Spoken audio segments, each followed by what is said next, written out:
Até vocês tocaram bastante sobre essa questão dos cartões de crédito. Até tem perguntas aqui. O Marcelo Augusto acha: o governo deveria atuar nisso, na sua análise, em relação aos cartões de crédito, professor Alberto? E o que poderia fazer? O que o governo poderia fazer para que as famílias não entrassem nessa espiral mesmo, né? Porque até todo mundo que está com dívida quer liberar o nome para continuar fazendo outras dívidas, né? E assim vai.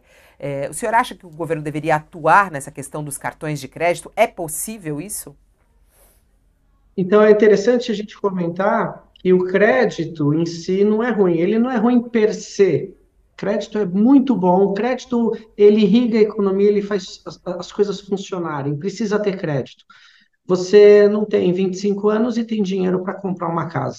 Você precisa financiar uma casa. Você não tem 25, 30 anos e já tem dinheiro para pagar um carro à vista. Você precisa financiar esse tipo de bem. Isso acontece no mundo inteiro. Então, crédito e se endividar, você contrair empréstimo, endividamento, não é problema por si só.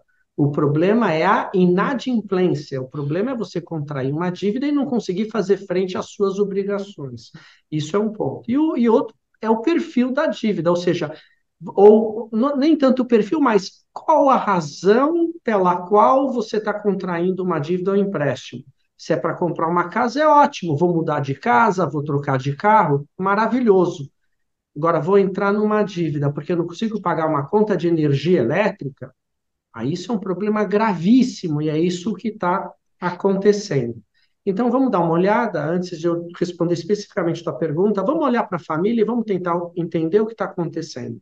Então, você tem um núcleo familiar, que é um núcleo econômico, ele gera renda, paga as despesas, e ele sofreu com um altíssimo desemprego, hoje está 8,8, mas a taxa de desocupação no ano anterior está 12%, chegou a 13%, então na hora que você tem desemprego, as famílias não têm renda. Elas não têm renda e elas têm que fazer frente às suas obrigações.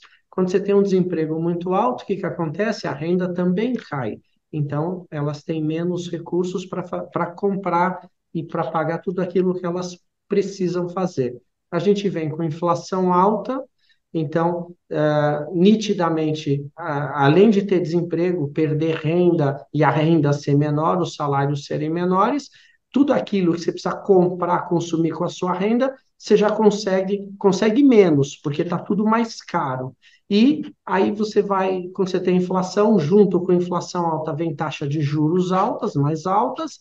Então, assim, é o cenário catastrófico perfeito, é tudo para o ruim. Taxa de juros altas, você O não governo consegue. pode fazer alguma coisa, professor Alberto, só para a gente Ah, agilizar aqui, que aquela pergunta que foi feita aqui pela nossa sim, audiência, quer dizer, o que o governo já pode vou te fazer para os responder. cartões de crédito não cobrarem isso, não fazerem com que as pessoas entrem nisso?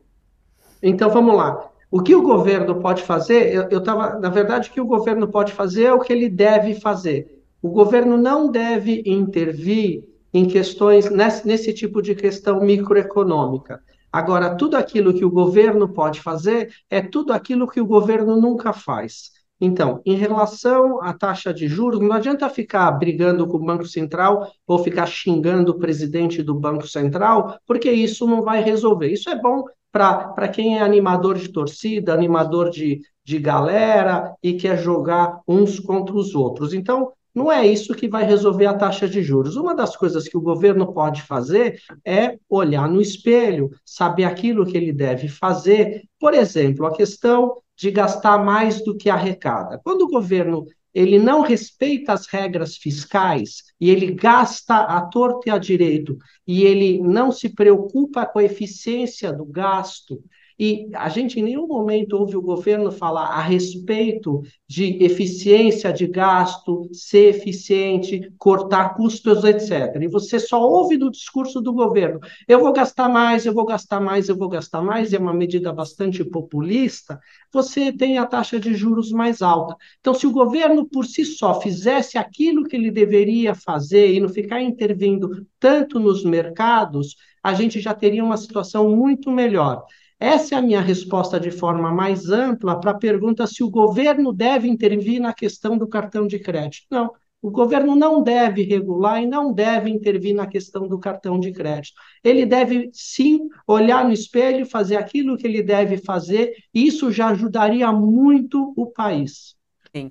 Direto ao ponto, Laura, você acha que tem que ter alguma interferência ou não? De que maneira que o governo pode ajudar as pessoas com essas dívidas de cartão de crédito e que elas não façam mais dívidas desse tipo? Fabiola, esse é um ponto, eu vou tentar ser o mais direto possível, eu discordo do Alberto um tanto aqui, embora concorde com o que ele disse que é necessário. Vamos voltar rapidamente aqui, porque eu disse anteriormente, há três grupos de fatores que estão ligados ao superendividamento. Os fatores individuais, que têm a ver com a pessoa, com a renda, com a educação financeira, e aqui, com a taxa de juros, né? E há os fatores macro, que tem a ver com taxa de juros, com o crescimento do PIB, etc. Então, tem esses dois grupos de fatores, ligados à pessoa e ligados às questões macro. O Alberto ressaltou bastante as questões macro, né?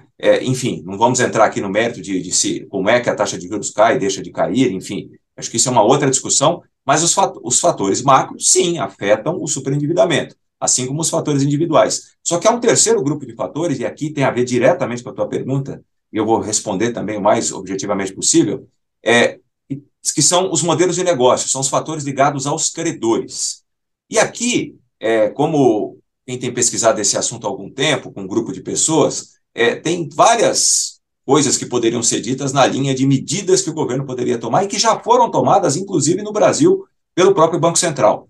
Para a gente não ir muito longe, vamos lembrar o seguinte, talvez quem está nos ouvindo aí, que talvez nem todos se lembrem, quem é mais jovem não vai lembrar, mas havia um momento que nas lojas, nós íamos a qualquer uma das lojas, e havia várias e várias maquininhas de cartão. Era uma maquininha para cada cartão. Isso era uma situação uma situação que foi quebrada através de regulação do Banco Central lá atrás, em 2010. Porque a indústria de cartões sozinha, ela não fez isso, não foi capaz de fazer isso.